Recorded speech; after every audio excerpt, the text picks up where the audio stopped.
মানুষ বলে গরিবী গরিবী হচ্ছে এই সমাজের সব থেকে বড় অসুখ, বড় বিমারি। ক্যান্সারের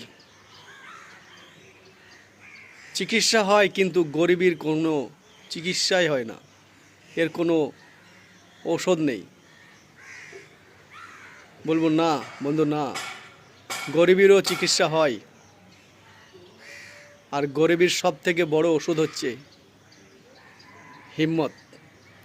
তুমি যদি হিম্মতকে ধরে রাখো আর হিম্মতের সাথে আগে বাড়ো আর হিম্মতের সাথে মেহনত করো, গরিবী তোমার জীবন থেকে, গরিবী নামক ওই অসুখ থেকে তুমি অবশ্যই মুক্তি পাবে।